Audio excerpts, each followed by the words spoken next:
Happy Sunday, everybody. I hope you're doing fabulous wherever you're tuning in from the wide world web or YouTube. You know that we're going to start streaming this on Facebook soon? Just a side note for you, we're trying to broaden our reach. Hey, pretty stoked to have you in here. If you're coming from another video, thanks for joining us. If you're a regular, it's going to be a good one. We're going to answer the question that we... Well, I'm not going to give it away quite yet because I got to introduce people. We're never alone. We got heaps of people always in here. Scott Mendenhall and friends, always. My name is Scott Mendenhall. We have Joey to the right with the haircut. What's happening? Joey. It is a haircut. Shaved the hair off. Yeah, you and the shaved mustache. the mustache off, too. I know I didn't. I did shave and keep the mustache and looked at myself and almost kept it, but I did it. You do have a mustache, though, a little bit. It's a small. You there? Let's see. There he I'm is. here. Wow, look at that. That's a garage in Mississippi. That's a garage in Mississippi. Oh, what? Yep. called a Yep. carport. It's Right, yeah, it's a Dwayne? carport. I'm at my dad's shop. You had to go over, you had to move places today to make it work. Several times. Yes. He also changed devices. Yeah, that's him standing on one foot doing this. You ever been there? Like when I've gone to remote places, there's signal. If you stand you just look weird. So appreciate that you don't look so. That's also a sweet pickup behind it. Yeah, I mean. Yeah. Yeah. For It's all my the gear- my dad's truck in high school. That's sweet. So Look at So that. all the gearheads are watching that, going, what? Like they're like, just get out of the shot, Dwayne. Let me look at the truck. That's not what Yep. we're telling you, but all the gearheads are saying that. So it's good to be able to see you, Dewayne. Today you are lathered in Viking things since we gave you so much yes. grief Yes. last week. That was a good Yep. game though. Last And week. I've looked for an opportunity to sport the hat that my friends in Minnesota generously gave to my family and I when Yes. we moved back. Well, I have a version of a camouflage hat given by my good friend you that I have been rocking, and so yeah, it was a good game, right? It was a great game. Yeah, I have high expectations tomorrow too. Oh yeah. Yeah. So we'll see. Okay, for all those non-football fans, like get off of it. Let's we got Collins also in the chat. Not in the chat. He's here. He's coming in from Peoria, Illinois. Collins, how we doing? We are well this morning. Collins, Beautiful rainy day here in Illinois. Yeah, it's a very cloudy day in Minnesota. It rained last night, and it is a bit chilly. Collins, Hey, sporting a I good have t-shirt. I have a point to ponder whenever you get to the point to ponder. Not a good feed, so I apologize if it's glitchy on anybody else's end. We are trying to work on that. But here we call this Unlocked Church. This is where we gather together as a group of people that allows us to meet. If we can go full screen with me, Collins doesn't need to be here for this one. Where we bring people together to talk about a topic that hopefully will make you better in life and make our life better. And the whole idea is to we're not experts. Now, someone said this, and it needs to be said because it's comical. Someone said that those guys are unschooled people. I'm not quoting, but they've just said those guys don't go to school for what we do. And I find that as a compliment, just like we want all of you trying to read the Bible and ponder a lot of things as Jesus said. And then we come and discuss those together. And if you apply those Jesus principles, it'll make your life better and make you better at life. It's just true. Now, sometimes that turns people off because it's religion. We're not talking about religion. Religion is a check-the-box system where if I do this, this, and this, I'm good with God and I'm good with... This isn't a check-the-box deal. It is a relationship.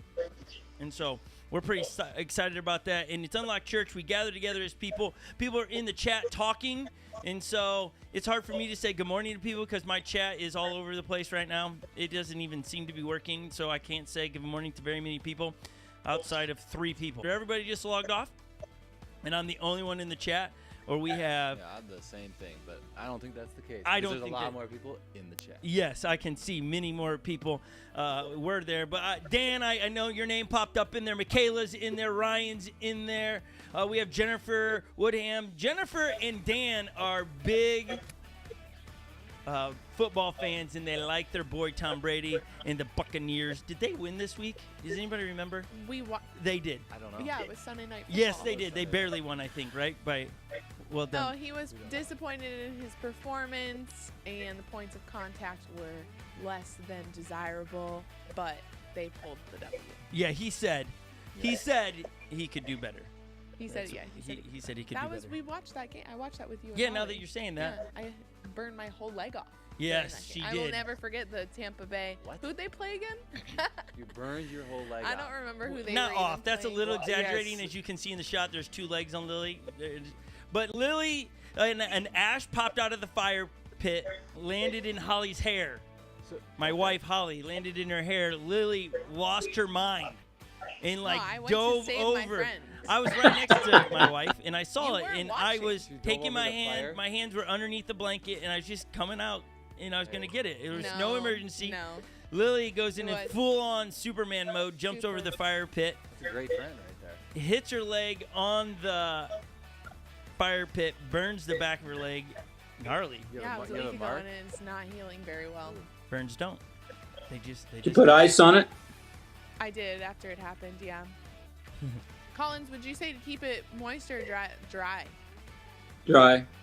Nice. Ooh. Literally, it's 50-50. I love this about wounds. Everyone has a different Oh. opinion.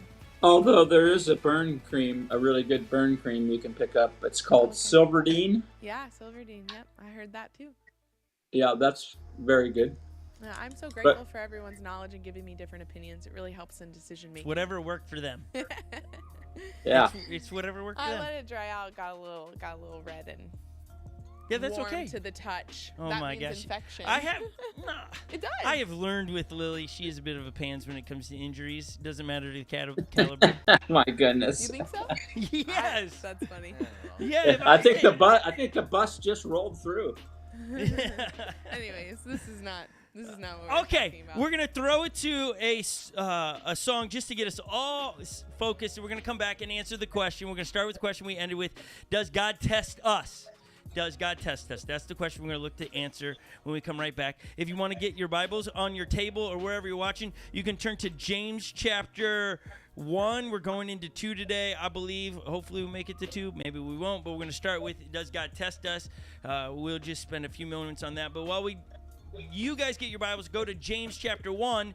We will throw it to a song, Glorious Day, it is called. And the great thing about turning on music is did you know this? 2 things. One, when you sing, you cannot sing.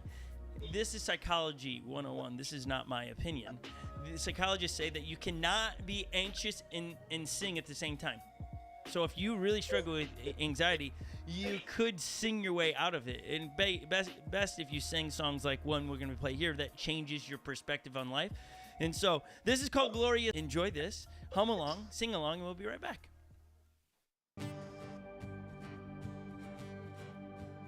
I was buried beneath my shame. Who could carry that kind of weight? It was my tomb till I met you. I was breathing but not alive. All my failures I tried to hide. It was my tomb till I met you. You called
Just the title of that video is called Glorious Day, or song I should say. So if you want to look it up, it's a good one to start your day off as a perspective. Like, okay, this is a glorious day. This is the day the Lord has made.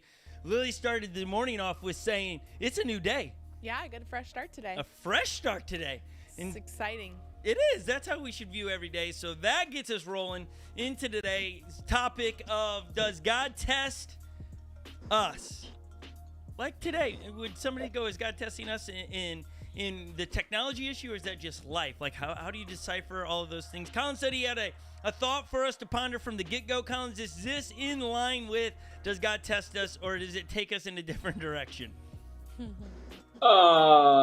might be a little different direction, but valid. But I would like to say this: did we ever come up with a definition of test last week? Well, that's Yeah. what. No, we did. Well, we kind of did.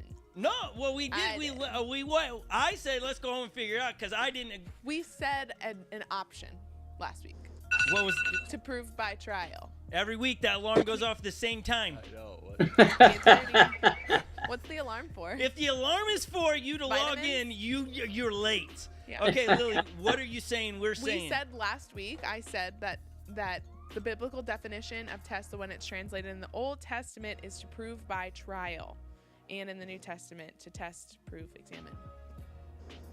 Okay. Well, I did a little bit of research on it. This is not my ponder thought, but I did a little bit of research, and that word is used only twice in James and in 1 Peter, and it was used in that day for coins that were genuine and not scuffed up or anything. And the idea was that the aim of cleaning or testing them was in order not to destroy or cause any affliction, but it was to purge and refine and develop patience.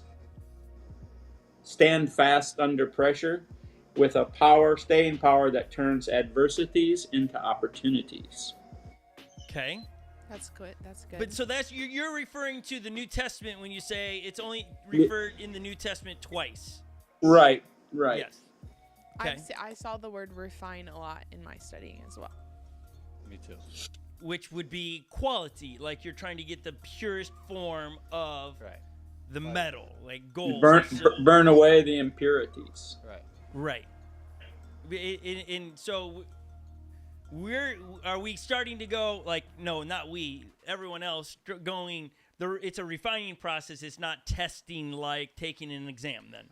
Yeah, I think it's still a test. When he says test, it's a more like his tests are to refine us and refine our character and refine, just like the impurities of gold, like, the heat up, swipe them away, same thing with us in our heart. And I think the test is for us to realize, I don't know. I'm Well, I think going back to like a school setting, so when you're looking at testing, the teacher is never the one that's taking the test. The test is not for the teacher. The test is for the student. So Yeah.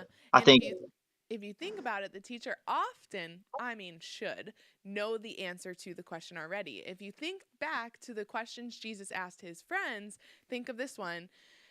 Who do you say I am? He asked his friends that. He already knew what they thought of him. He already knew that some of them might be confused, some of them might not be. And oftentimes his questions were more for us to learn what was in our own hearts. The analogy, though, Dewayne, you use for teacher, it's the test is not the teacher, and I'm not one, so I only received the test. I always felt like the teacher was trying to test me on what I knew. It was like, are you comprehending? So it was a test. But that is the point. Well, of it a is test. almost like for you to realize where your faith is at. But no, okay, so that's what you're saying. What God is trying to test us in. And you can realize like how. Okay, Collins makes a sound effect. Either he's I don't know. choking on his morning breakfast, or Can he we has something please to see say. Colin so we can make sure he's okay? Okay, good. Yes, Collins. Yes. Well, I don't know with it, like when we went back to God testing Abraham. I think God, does it seem like maybe there's a little bit of a twofold definition? So, like, God was really wanting to see where Abraham was at. In other words, he was proving his faith to God. And Yeah, like that's where I get my hang up in all of it. Is I just can't, and after I studied it, I still am hung up on that perspective that God would be testing any of us to see where we are on His so you behalf. disagree with the scripture, is what you're saying? No, Huh? no. That's not what I'm Come on saying. now. God already You better knows. you better prove your position here God quickly. already knows our heart. Yeah. We read that. Paul says that. We read it a couple weeks ago that God knows our heart, our thoughts better than we know it.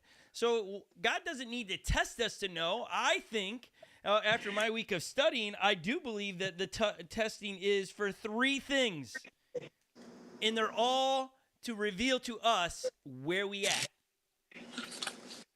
Okay, let's hear it. Okay, the first one is it's a diagnostic test. It's checking under the hood. Is everything functioning right? It's like when you go take your car in and they just do, they always have, hey, we're going to do this 32 check to make sure it all runs right. Your electrical. You go get your blood work done. What are they doing? They're checking all. It's just diagnostics. Are you healthy? Here's the verse for it, okay? So it's like, just like a medical test, it reveals your health conditions. God tests us to reveal our spiritual conditions as He did for Israel. So this is in Deuteronomy 8:2. This is Old Testament. And you shall remember the whole way that the Lord has led you these 40 years in the wilderness, that He might humble you, testing you to know what was in your heart, whether you would keep His commands or not. Deuteronomy 8:2. Wait a minute. Doesn't that say the I opposite knew of you were what gonna you jump said? on that. I knew you were going to jump on it right there. You're like, It's waiting just like the a cat. opposite of what you said. I still don't. I think God is all knowing, so I can't. It's the layering pieces. God's all knowing. This is to reveal, because I think when we pass the test, our confidence go up. Is like, all right. Because how many times do people go in question? Am I a Christian? Am I this? The test will reveal who you are and where your loyalty is and what your mind thinks and all of those things. So I don't think.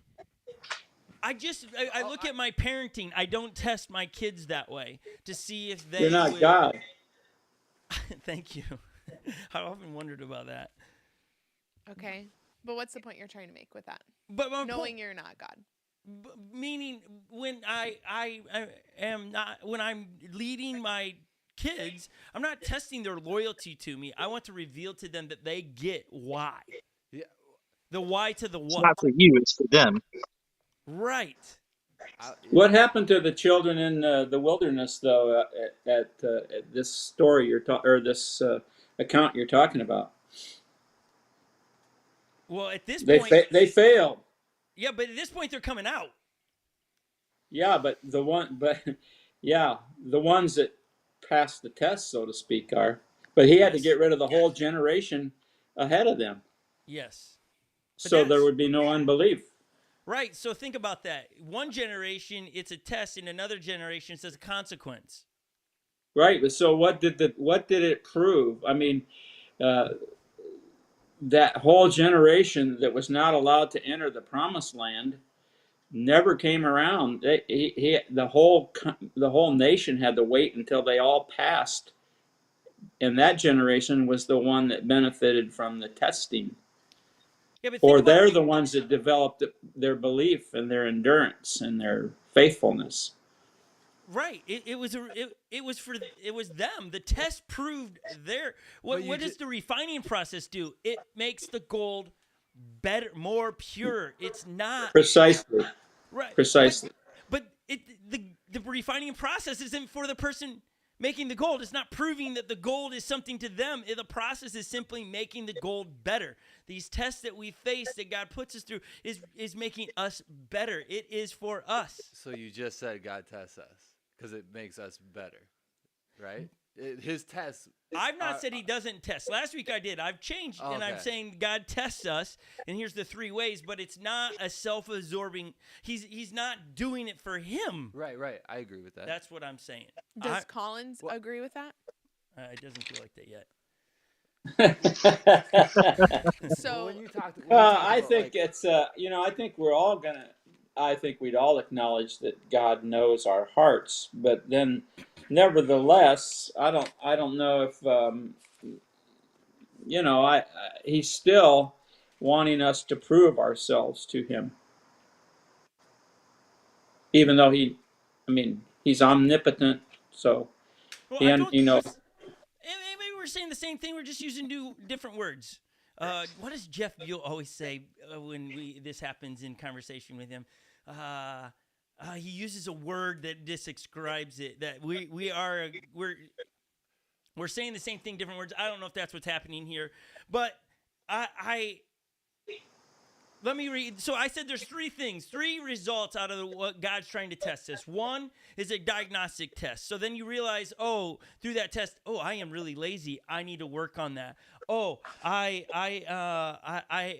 do have lust in my life. I need to do something. I have pride, anger, selfishness, right? Those tests, when it's a diagnostic test, we come out of it going, oh man, I have things to work on. The other one is an educational test. oh, I want to hear that. Ooh, he does. Okay, good. okay, yes. Educational test. So you have the diagnostic test, the health, and then the educational test comes out of Matthew chapter 8, verse 23.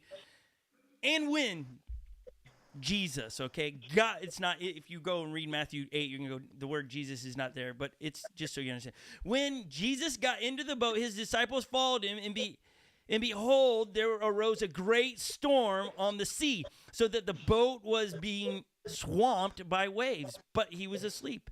And they went and woke him, saying, Save us, Lord, we are perishing. And he said to them, Why are you afraid, O you of little faith? Then he arose, rebuked the wind and sea, and there was a great calm.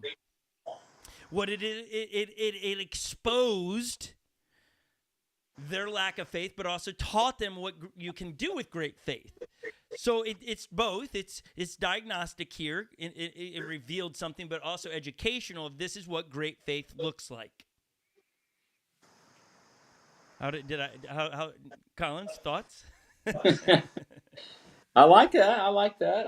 Let's what. It's Yeah, getting hot I in here. I gotta take my jacket off. Meanwhile, I put a sweater on because I'm feeling the brisk tension. What's your among third the point? surfaces My of the third internet. point. This one I like, and this one would be where again it could be. Well, no, that's towards. I call it the certification test. So Psalm 7:9 says, "Oh, let the evil of the wicked come to an end, and may you establish the righteous. You who test the minds and hearts, O righteous God." So there's a spoken to, you test the heart, but you come through it on the other side of it, and it's just, I do have faith. I do have, I didn't waver. I did have a thought that was not godly, but I didn't act on it. And it's like to be able to walk through and go, oh, wait, I can see righteousness in me. I am different than the old me. So it's, again, these are my words to make sense of it, right? Educational, diagnostic, and certification. It's like not a graduation certificate. It's just certifying that you are becoming more like Jesus. Okay, that's pretty good stuff, Scott. You've been putting a little time in all this, haven't you? Well, I said, let's go look. Well, again, remember last week I was, no, God doesn't test us at all. So I had a long ways to go because I was very no. What was your diagnostic scripture? Diagnostic Did you have a scripture? Yeah, it was Deuteronomy. It was 8:2. Yeah, them coming through the wilderness. Okay, so what really though, we all agree that God knows our hearts. So do we still know why he tests us? What's the common denominator in your three definitions? Us. So what's the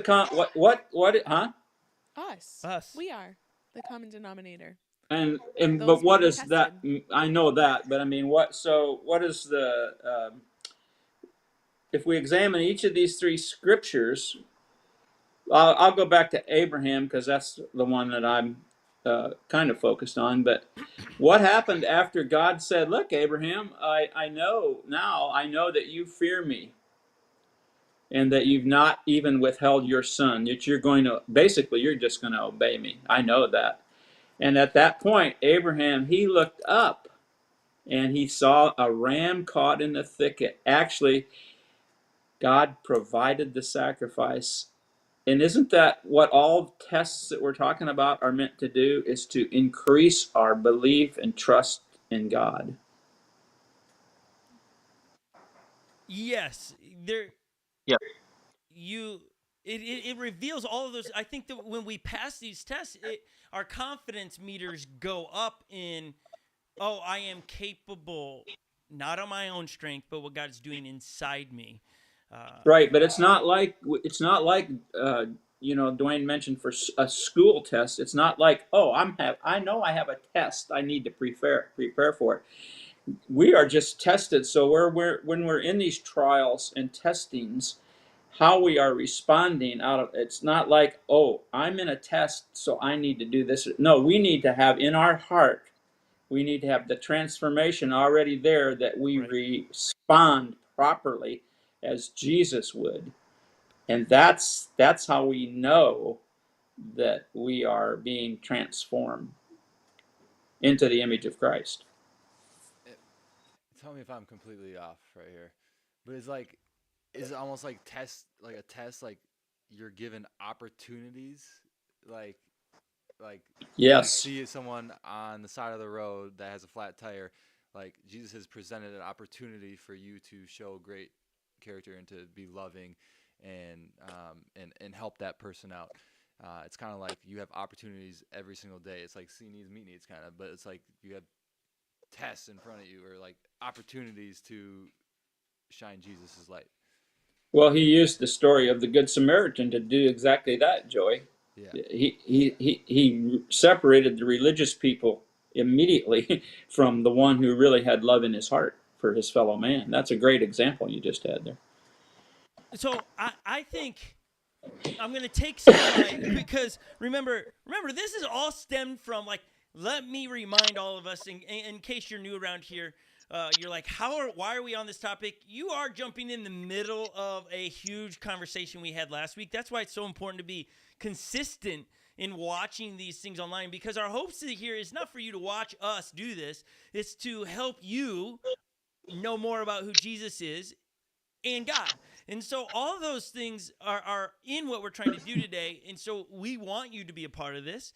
We want you to go back and watch last week's. Sometimes our titles are misleading. You're like, oh, is this a new topic? No, it's just we're learning some of those things. But we want people to sit here and think about God, because I think, especially on the topic of testing, because this turns some people off. They think, oh, this is an arrogant God that would be trying to smite us. And I think that's the misconception, and that's what we want to speak to. But we got here because of James. Jesus' half-brother writes a book, and it's in the Bible. He does not believe Jesus, his brother, is Jesus, God's one and only son, sent to Mary as a virgin and gave birth to him. He doesn't believe that until he dies and rises again. And then you see in the history books, not just in the Bible, but the bigger history books of the world, where James says, I now believe, and he ends up giving his life for Jesus and the cause. And so James writes, and here's how we got here. Dear brothers and sisters, in James chapter 1, verse 2, when troubles come your way, consider it an opportunity for great joy. We looked up troubles, and you can kind of get, okay, troubles are not just bad. Tests are kind of put in there. It's not kind of, it is. So, for you know that when your faith is tested, see where we get tested, your endurance has a chance to grow. So let us grow, for when our endurance is fully developed, we'll be perfect and complete, needing nothing. Now, he talks about endurance, and I'm an endurance athlete. I love to run far, and I love to see how fast I can do that. I'm just wired different than other people. I think it reveals a lot in me mentally and spiritually. I think it's all connected for me. And so when I see the word endurance, I tune in real quick. And then we're talking about these tests, and we're talking about all these things. I've had since, I think, 30 years old. I'm 44. So for 14 years, I've had a running coach who trains me for the big events that I race. And she's done a great job. And there are always benchmark tests in the training to see where I'm at.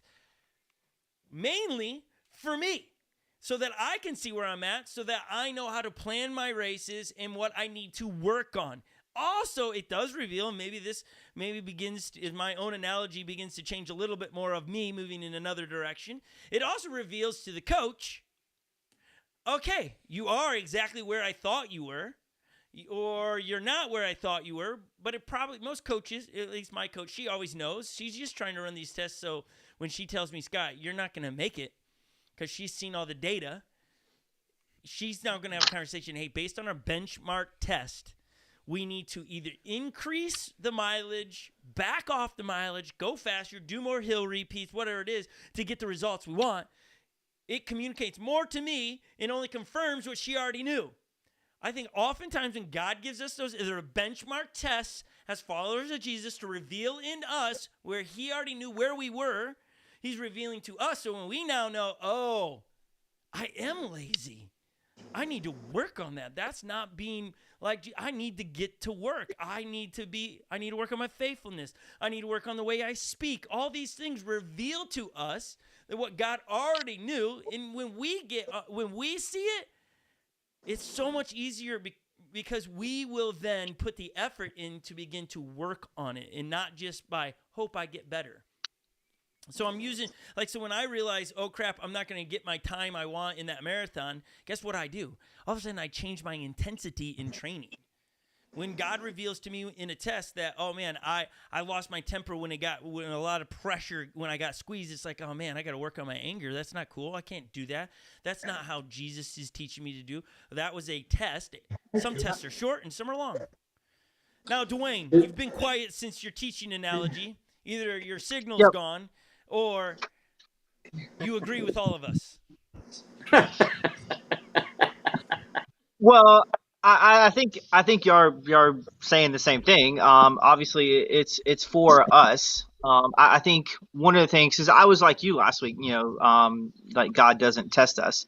But then, like through our conversation last week, understanding that there is a difference between testing and temptation.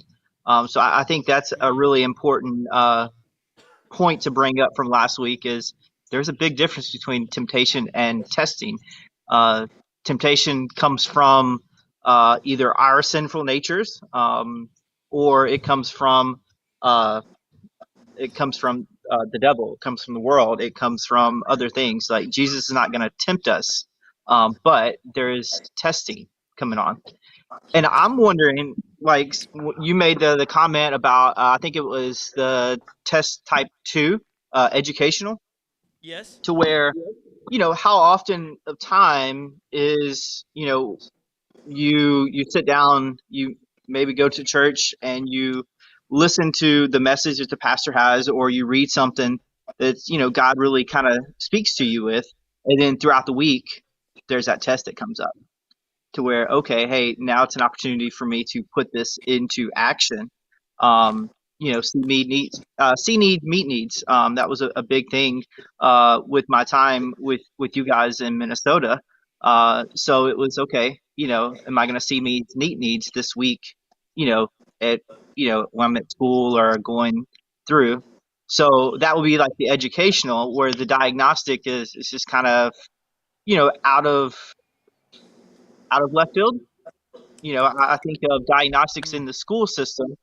We'd give a diagnostic test at the beginning of the year to see, okay, hey, where's our kids at on a wide range of topics, to where after I taught a unit, then I go back and test on specifically that unit. So, it's making sense. It's tracking my mind. I'm definitely on board with the, God does test us, not necessarily for himself, but for us to gain that confidence, to be, So that's kind of where I'm at.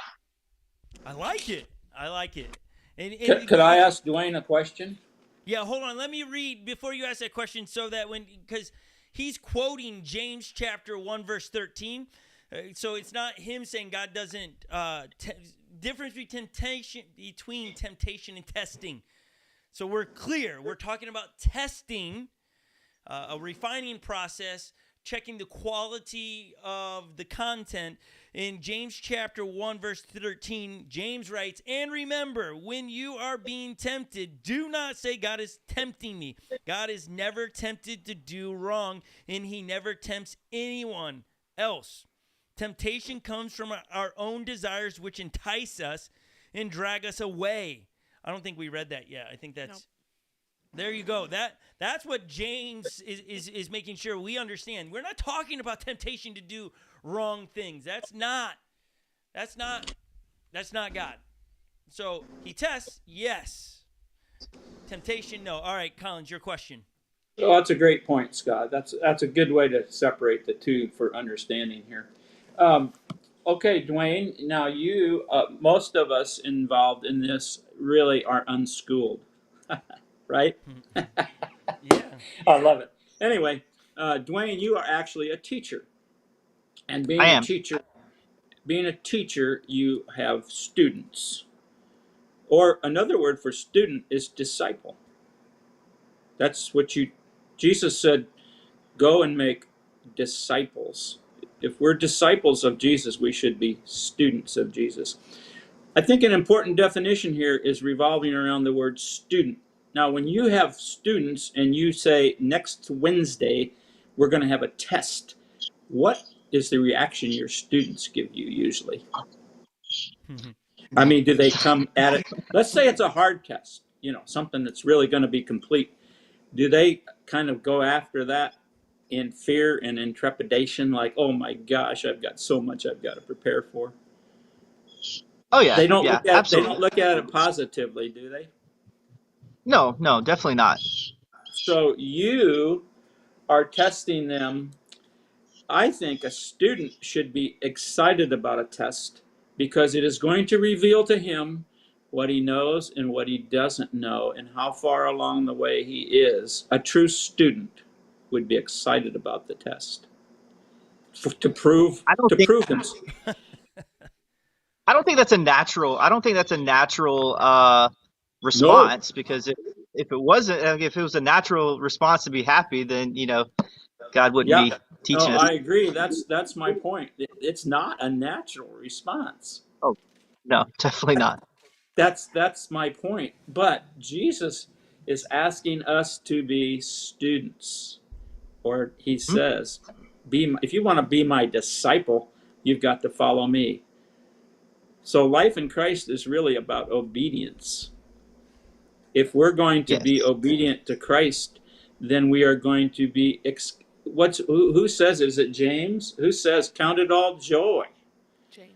when you have trials and tests? Why? How can you do that unless you are a student that completely trusts, relies, and believes in Christ and what the work he is doing in our lives?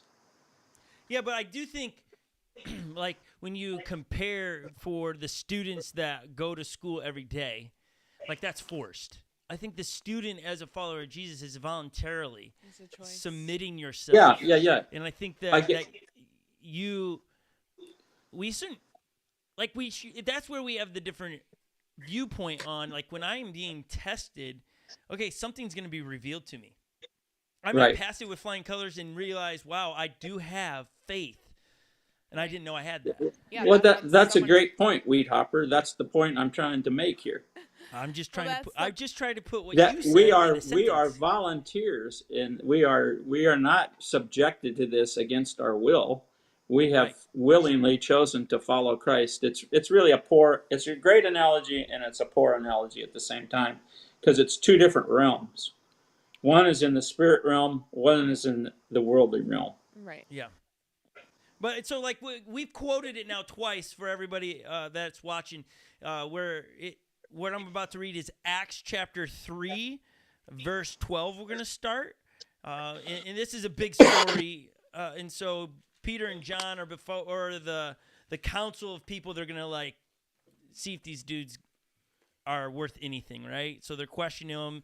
And they said about Peter and John, they said, There is salvation in no one else. God has given no other name under heaven by which we must be saved. That's a pretty bold statement. The members of the council were amazed when they saw the boldness of Peter and John, for they could see that they were ordinary men with no special training in Scripture. They also recognized them as men who have been with Jesus. And I just, like, we've all gone to school in some form or fashion that have been on the camera for different degrees and stuff. I might be the only one that went to be in ministry, like as a pastor and stuff. But that doesn't matter. What matters is how much we get along with Jesus. And that's the game changer. Just going to school to get a degree doesn't mean you know anything. That's what we want people to say about all of us as followers of Jesus, that we're just ordinary people, that we don't use our place in life or our education as anything. It's just that, hey, we're alone with Jesus and we're trying to be more like Jesus and point people to Jesus, not boast about our education or our position in life. It is being alone with Jesus and pointing people to Jesus. And that's really what we're spending today doing, is trying to talk about this is a big concept. We could have just said, yes, God tests us, and I just think that does a disservice to it, because I think sometimes if you just say that, we're dealing with a lot of pre-made up or pre-exposure to tests in life. And if you've been in a relationship with a boyfriend or girlfriend and they're testing you the whole time, that's not a fun relationship. That's unhealthy. And so if that's how you took, oh, God tests me like that, then it's like, well, that's not what I want to be around. So that's why we spend such a long time talking about, does God test us? Because we want us all to understand, yes, he does, but it's not in a manipulative way. It is to reveal things into us and to say, hey, these are the areas I want to work on in you. But it's full circle. You got to hear it all. Like Lily said, it's a brand new day. And God's grace and mercy are new every morning. It's a fresh restart. As long as our heart's right, it's like tapping into the grace. God, forgive me of the things I did not know. Forgive me for the things I did know. Maybe apologizing to people for what you did yesterday, said yesterday, and moving forward. It's new every day, and we're moving forward. And those tests reveal, as we move forward, where we are excelling right now, and then things that we need to work on. Now, here's the great thing about the test that God gives us. If you don't pass the first test, there's always a makeup. And it's not you're not getting a promotion. Promotion is a little strong. You're not moving on to another topic until you pass that test. So there's a makeup test, and the makeup test never looks like the first test. It's unrecognizable. You're not even catching it. And then all of a sudden in the middle, you're like, oh, wait, this is revealing to me the same ism that I lack in my trust in Jesus, or it's revealing that I am lazy, or I am selfish, or I'm not generous, or whatever. It reveals it, and until we get that right, you're stuck there in a sense. So Can I step in real quick, Scott? So you were talking about the disciples on the boat and God testing them. It's kind of like that educational type test. Yep. I think it's, that's in Matthew chapter 8. So he kind of rebukes them of saying, or he kind of gets onto them and saying, hey, you have little faith. I think it's kind of cool. I went back in Matthew chapter 8 in verse 5. It's talking about the centurion's faith. So again, same chapter, very close. So again, Jesus really commending this guy on his faith. And then just a few verses later, there's the disciples' opportunity to kind of show their faith, and they kind of fail that test. But like you said, it's, going back to they do have that makeup. I mean, they made that test up numerous times.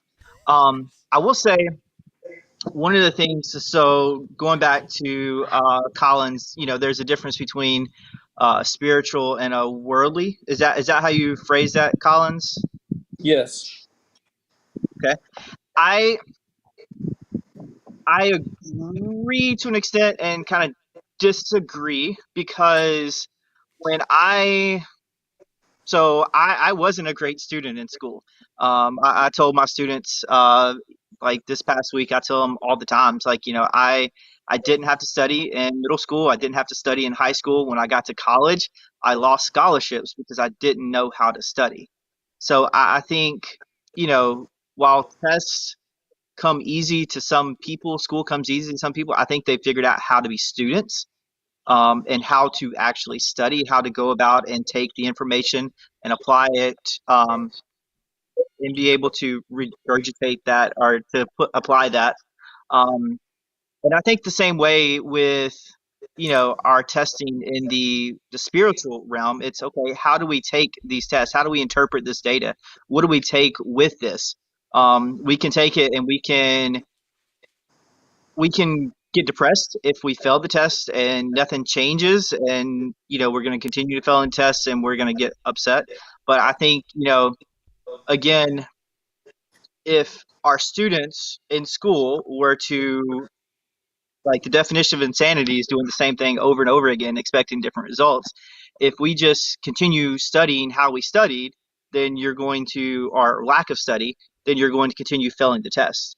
Um, in the same way with our spiritual realm, if we continue doing the things we're doing, if it's just a religion, if it's just not really getting along with God and not really trying to become more like Christ, then it's going to be the same thing. But if we get to where, hey, understanding it's about perseverance, it's about, hey, you know what, I failed this test, but I'm going to get back up and I'm going to keep trusting God. I'm going to keep working. I'm going to keep I'm going to trust his plan. I'm going to keep along with the training plan that he has for me. Then that mindset shifts. Um, and we can make those gains that we're wanting, if I'm making any sense at all. Yeah, no, I'm tracking with you. I think again, it's funny. Like, today we are going through James chapter 1. And what you just talked about, Dewayne, is James chapter 1, verse 22. It's the application. I think that like what I caught, Dewayne, from you was you can become in the physical world in school, you can become a good test taker by technique. Doesn't mean you know the information. You just know how to retain it long enough for the test. Is that a real student, though? That's my point. We got to define student. But that's where we're trying to say is God's test is not trying to see if you retain information. It really reveals the application in different areas in your life. It's the application part. See, James says, and we're skipping a little bit, and we'll fill in the gaps here in a second. But James chapter 1, verse 22. But don't just listen to God's word. You must do what it says. Otherwise, you are only fooling yourself.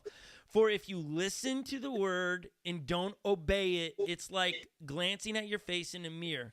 You see yourself, walk away, and forget what you look like. But if you look carefully into the perfect law that sets you free, and if you do what it says and don't forget what you heard, then God will bless you for doing it. He's setting up after all the tests, all of what's been revealed to us through the test, through the educational, diagnostic, and certification. Whatever's revealed, the things we need to work on and things we're winning on, it's to go, I need to apply more Jesus principles in these areas of my life that I am not up to where God is telling me to be right now. It's the application, and a great student applies not just to pass a test. There are a lot of Right. There's just a lot of people going to public school. I mean, we do homeschool here, and Legend is taking biology tests, and I'm watching him just retain the information long enough to pass the test. That's pretty natural. It is. But that's where I think we get confused in our cultures is we're looking at the test. I need to pass the test so I can just move on and make my teacher happy. With God, that's not why God's allowing the test to be there. The test is there so that it might reveal into us what we need to work on. It's not a pass-fail situation. It's to reveal where you're strong in and what you still need to work on. And what I think you nailed it. And I actually just heard this yesterday. In certain, most well, I'm not sure how, like, the percentage, but in certain elementary schools now, and we could go on a different topic, but these are the grades they give. They give an M for mastered or an N for not yet. So the whole idea is that, I know there's like, obviously, but in the sense of Jesus' terms, that's exactly what Scott said earlier, in that if we don't pass the test the first time, there will always be more opportunities. I've not yet mastered this. We might not ever fully master it, but when it comes to loving others and becoming what love looks like, the not yet is grace given from Jesus to have another chance. Yeah, I love that. Inside of what we're speaking on, a whole nother topic in the educational system. That wasn't the point I was making. I know. I just wanted to slide that in there real quick. I think, I hope I hope we're landing a plane in some way that those at home, you're tracking it. So then, what's the application of this? If God tests us, is to know, okay, what is God trying to spiritually reveal to you? That's the question. I was talking to somebody that attends Unlocked Church this week, and it was a great conversation. And they were talking about, they felt God was speaking to them, not like through a phone call, hey, I would like you to go do this. Just felt a nudge in their heart to start moving in a direction. And they're like, I know God's doing something because all these bad things started taking place, and I'm kind of adding words to their story. So it's not a direct quote, but I just know God's is up to something because all this bad things are happening. And I just said, be careful to try to measure if God's doing something in your life, if all this bad thing's taking place, because sometimes that's just life. If we use that's God's moving us in a direction, we'll also use that God's moving me out of a direction in life that I shouldn't be going because I'm uncomfortable and it's not easy and all those. Sometimes those are just tests to reveal what you need to be working on in the process of following God, not I'm trying to move you in a direction. If that was the case, I mean, if it was about every time something negative took place when we were trying to do, I know I'm on the right path because my pipe broke in my house, so the enemy is trying to discourage me. That is not how we measure our faith. Is if bad things are happening to us while we're trying to do good things. That's a little bit of life, and it's in those moments, God, what are you trying to teach me? Always ask the question in these tests or when life is happening, God, what are you trying to teach me? Sometimes it's just life happening, and God leverages those moments. Sometimes that's what frustrates people with me is I leverage a lot of things to teach things, and people are sometimes would you just give it a rest? Let me just not have to always be learning. But it's I don't think God lets anything go by without leveraging to teach us something. And us as great followers / students asking God, what are you trying to teach me here? What are you trying That's a great point. reveal to me? So Most of the time our reaction is, God, get me out of this, as opposed to asking that question. I think that's a great point. One thing I wanted to point out about your 4:13 reference in Acts, when then the guy was healed and they got hauled into court. Yeah, the unschooled ordinary guys. Peter and John, this is after now. They'd spent 3.5 years with Jesus. This is after they received the Holy Spirit. This is after Jesus has left and ascended. They've seen and experienced all this. So you'd have to say they have faith. But the result of the testings and the trials that they had gone through and been with Jesus is that the high court, the Sanhedrin, saw the confidence and the boldness of Peter and John. They were not afraid to go against the common day's thinking because they had such tremendous relationship with Christ and experience. And that's what we have to be after. That's the goal of being the student of Jesus or the disciple, is to get transformed into his image and represent him just as if he were working or walking on the earth. Yeah, again, James does a great job. We're explaining it in what we've already read in James is a little different than we've been reading through, and I've been bouncing you around in James. So let's go James chapter 1, verse 16 now. So don't be misled, my dear brothers and sisters. Whatever is good and perfect comes down to us from God our Father, who created all the light in the heavens. He never changes or casts a shifting shadow. He chooses to give birth to us by giving us his true word. And we, out of all creation, became his prized possession. There's so much stuff that James writes in there. One, he speaks to creation. He talks about the stars, the lights in the heavens. So that's pretty cool that he's going back to the creation story for anyone that's been on the fence about, hey, was it a big bang? You can call it whatever you want. I'm pretty sure when God spoke light into existence, there was probably a bang. When it just was, right? Like, I'm just imagining it not being a very silent moment in the world creation. Like, I don't know how you visually picture it. I just picture, like, when God spoke, we were just talking about this before the stream started. When God spoke light into existence, I just picture light. There's no imagery of this in Scripture, okay? But it's just me. Light coming out of his mouth at, what's the speed of light, Collins? 180. 6,000 miles a second. Think about how fast that amount of light just flying out of his mouth. Like, it's crazy. It just, to me, just that picture of God speaks it, and it comes into existence. So God, he speaks to creation. He goes, and then this is where I want us to really land the plane on that. When we face tests, God doesn't change. He never changes or casts a shifting shadow, meaning he's not going to do anything out of, like, shifting shadow would refer to, like, sin. He never changes. He's the same yesterday, today, and forever. There's other author writes in the Bible about that. So we have confidence that when we face tests about faith, that it's not a different, it might look like a different test, but it's the same test that everyone else is facing in their journey becoming more like Christ when it tests our faith, or it's a diagnostic test. It's always got the same results. He's not being manipulative. He's not being nasty or dirty. He is never changed ever. He wants the same thing for all of us. There's not different tiers. There's not this person gets this or that. It's the same tier for everyone, and he wants the same thing for everyone. And so when we face tests, it's not like, well, I'd rather have your test than my test. Well, their test that you're looking at wouldn't reveal anything to you because you could handle that, or it doesn't matter to you. That's why you would say, I would love to be tested like them, because it wouldn't matter to you, and it wouldn't be a test at all. It'd just be life for you. And so you can't do that. And your test is for you to reveal in you what God's trying to say. This is the topic we want to talk about.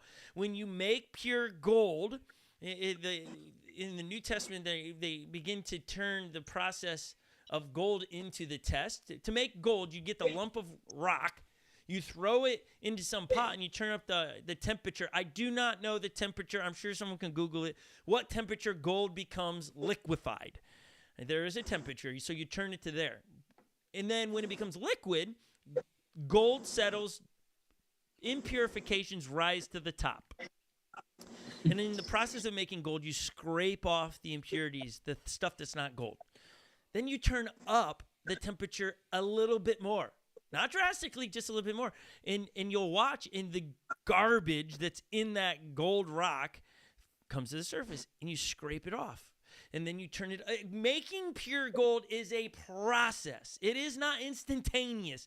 It is a very long process to get pure gold because of how long it takes.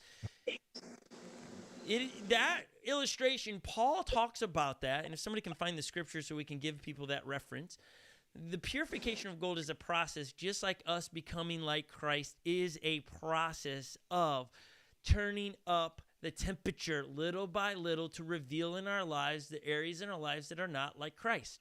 And when what's the theological word for that? Sanctification? Yes.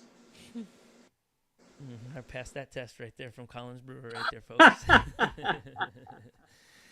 Refining. It's the big churchy word, which is sanctification. We try to take the big words and just give you a sentence instead of saying the word sanctification. It's becoming more like Christ. Right, but it's just simply the transformation process.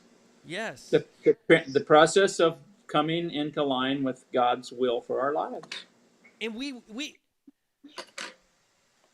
want that. we should invite that. But I think both those are very tough places to remain. Read James 1:18. James 1:18. He never wait. He chose to give birth. Chapter 17. Oh, what'd you say? I got you. He 1:8 chose to give 1:18. birth- I got you, Scott. He chose to give birth to us by giving us his true word, and we out of all creation became his prized possession. Yeah, that's pretty. I like that. Like when I read it, it's like, Let me read it in the Amplified. let's hear it. It was of his own will that he gave us birth as his children by the word of truth, so that we would be a kind of first fruits of his creatures, a prime example of what he created to be set apart to himself, sanctified or made holy for his divine purposes. That's good. So this is a process that every believer who is really a student, a true disciple, should expect to go through. It's not, I think we think tests and trials are always bad things happening to us. That's not necessarily the case. Yeah, and you should say that again, because I think that's what we look at it. It's like, oh, I got a flat tire, God's testing me. It could be God gave you $1 million. God's Right. testing you. And it's a Yeah, test to it's see good. what you're going to do with it. Are you going to still trust him and give a portion? It's all, it's not negative. It's not just negative tests. It's, Yeah. But and I think we confuse the things of just living life with, oh my gosh, I have a flat tire, God's testing me. No, you had a stinking flat tire because you ran over a nail, dude. You know, it's just like, let's get real. Some things just happen because you're alive on Earth. right. no matter what, in all of it, it's an opportunity to grow closer to Jesus and get closer Yes. to him in relationship, be more like him so that others can be inspired to say, hey, there's something different about you. How can you be so joyful, so happy in a time that just, it doesn't make sense? And that beats, that comes before everything else, because that means other people get to see him and not us. So take it as an Could I opportunity. drop my? That's good, Lily. That's good, Lily. Could I drop That's my good. point to ponder here? Yeah, because and that's where we're going to leave it this week. Okay, Pondering point. this is something I think Jan and I were sitting talking the last couple of days just about different things that we've been studying. But think about this: almost all of our responses as a human being come from the flesh or our bodies. I mean, it's just like, hey, that's just how it is, right? Because we always try as Christians, we try to get our flesh in line with the spirit if we're a true student of Jesus. Look at it this way. Are we bodies with a spirit, or are we a spiritual being just happens to be in a body? There's a lot there. That's a lot to think about right there. I would go ahead. I just think that in the future of our lives, we will continue to have a spirit, maybe not Right. a body. So I would say it's the latter. I agree with Lily. Yeah, for sure. But That's does exciting. that change the perspective of how we look at our life? Look, I'm a spiritual being in a spiritual world that is trying to live in the kingdom of God, which is here now. Eternity's now. It goes back forever. It goes forward forever. Yeah, it's what song comes to my mind when you're it's the opposite of what you're saying. I think Madonna sang it. I'm a material girl in a material world. I think but that's what the wrestle is that we see this world and this is it. People have asked me a lot, why do you run or do the things that you do to keep your body fit? Because I want to do what God wants me to do in my spirit.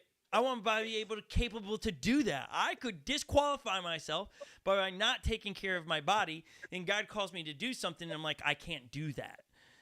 Because I see it how you're saying, Collins, that we are first spirits that are hanging in a body, and not, oh yeah, first we're body and then the late. You just have it. Yeah. Yeah, so I want to take care of my outer shell so I Yeah. can do what my spirit wants to do. Yeah, that's good. And that's to reach people, point people to Jesus, and have these conversations. Our hopes today and on this channel, it really is to help you where you are in your life. Like, we got a back table of guys sitting there today, and we can put them on the screen. They're rocking it back there. They're keeping things going.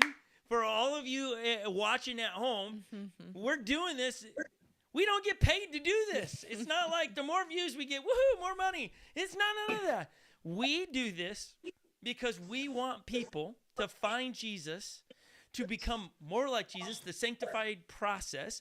We want to make it really simple. We want to make complicated spiritual terms simple for application, so you might have results in your life to see your world become a better place, and not be people that just point fingers and say, oh, somebody should do something about that. We want to look at it and go, God's calling me to go do something about that, and be equipped with the faith to go do it. And so, Let me just reinforce this question. We are not a body who is born and then gets a spirit. I believe we are a spiritual being known by God from the very foundation of the world.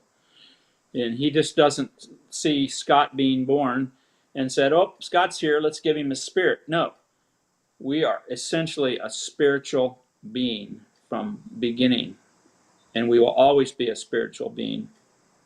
And we need to bring our thinking in line with that so that our bodies respond and become sanctified, if you would be theological. yeah, I think that's I think that is a great thought. We're not going to unpack that more. I think that's way down the road for a lot of people, because people are trying to figure out how not to be lazy or these things. But if they could just slowly understand that, it would be a game changer. But Yes. that's not where people start. You know, we get there. We didn't start with that idea. Some of you might go, wait, I don't really understand. Don't get lost in that.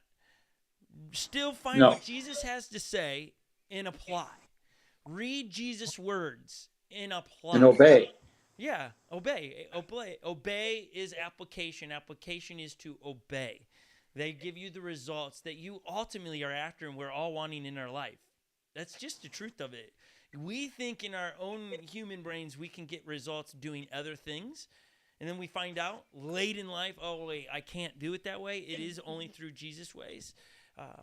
We use the phrase, a relationship with Jesus will make your life better. It make the life around you better, right? It makes you personally better, which in turn makes the life around you for others better. So it's an invitation to be a follower of Jesus. And so thank you, Collins and Dewayne, for hanging with us this morning. Great topic, great discussion. It was a doozy of a conversation today. So Collins, thank you for hanging with us. Dewayne, thanks for hanging with us. Thanks for figuring out the Wi-Fi signal for you down there. The truck looks great behind you. Collins, your t-shirt is exceptional today. The Unlocked By the Church way, logo. Dewayne, you are on because of prayer. Yeah, we did pray for you in the signal. I definitely appreciate that. Yes. We did not. That was We good. appreciate that because we value your input. Yes. Yeah, he almost quit on us. He did. I'm glad he didn't. Dewayne Ryan goes, he's saying he's not going to make it. I go, what?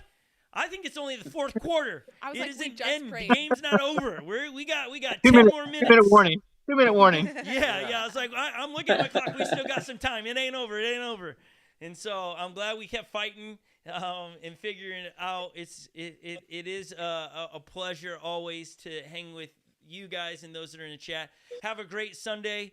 Collins and Dewayne, we'll see you guys next week. May the Vikings win tomorrow. Skull. Skol. Bye, Yes. Collins and Dwayne. Collins- Have a great week. Bye-bye, Lil. Yes. Bye, have a good guys. one. See you guys. See you guys. For Bye. the rest of you that are still online with us, subscribe to this channel. We are slowly, when we talk about slow, we're not even turtle speed yet. Whatever's before turtle speed on the subscription rate on our channel, that's where we are. We gained one this week. We're gaining, we're Yeah, growing, and we yeah. celebrate everyone. So subscribe to it. Here's the deal: is we say subscribe to it an hour in, and not everybody makes it to the end. And if you did, you should subscribe to it. Again, we're enjoying this with you. Thank you for sticking around as we fought through some technology part on our part here in Minnesota.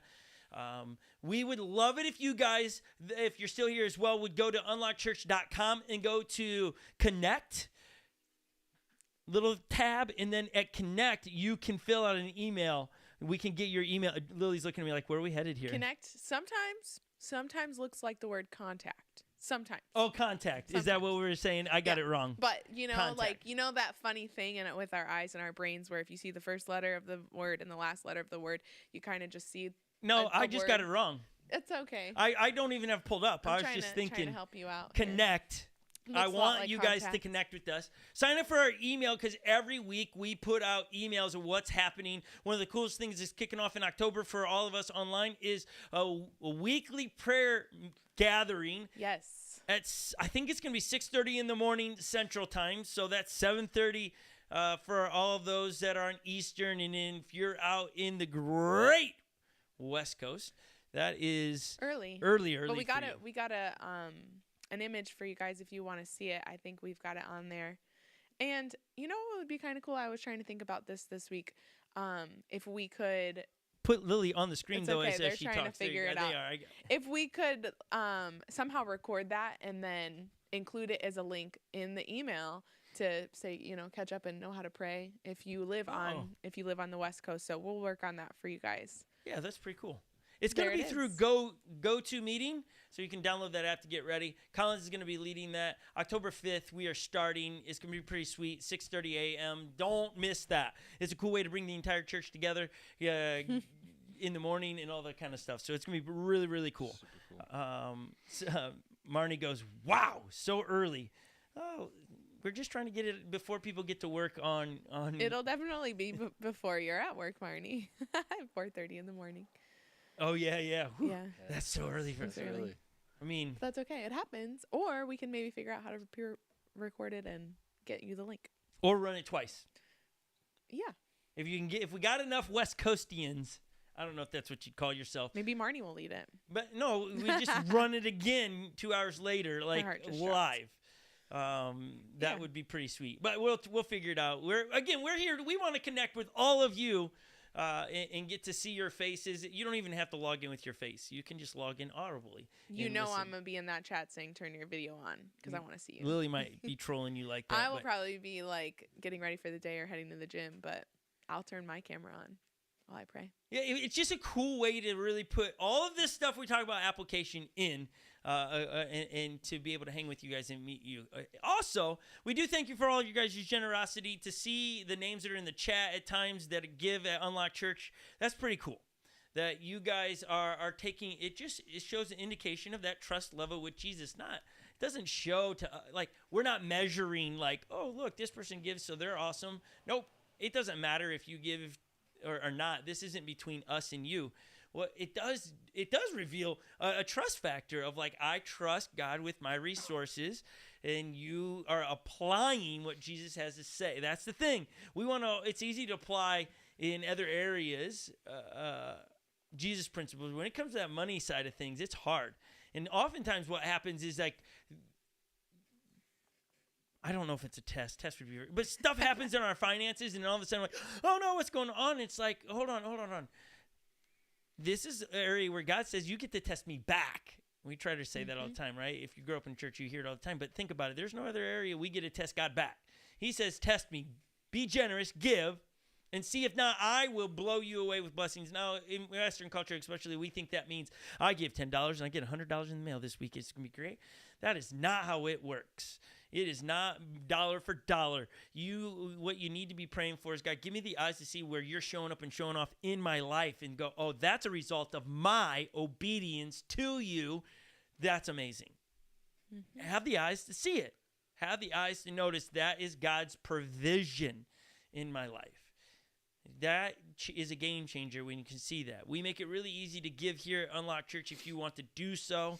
We do use your resources to keep the lights on. We do use your resources to be able to get like the go-to meeting app and be able to host as many people as we're expecting there. Yes, we use your resources to do that. So you are partnering with us to reach many, many more people. Joey, how easy do we make it? Very, very easy. You can text the number to, text unlock to the number 77977. Or you can go to the Unlock Church website and push the giving tab and do it that way. So two simple and easy ways to give here at Unlock. Thank you, Joey. You're welcome. And then, hey, do us a favor. Invite some people next week to this. It's going to be no surprise. We're going to be in James chapter 1. We're probably, because we kind of bounced around a little bit, we'll probably start and really break down James chapter 1, verse 19 and go through there. So some of it will be reviewed, but we're going to go through that. It's going to be a fun one. So it's a fun one for like, and the cool thing about Unlock Church online is that you can invite them and they can come from all over the place. Your family, you could go to church with your family members from all over the place. So it'd be really cool.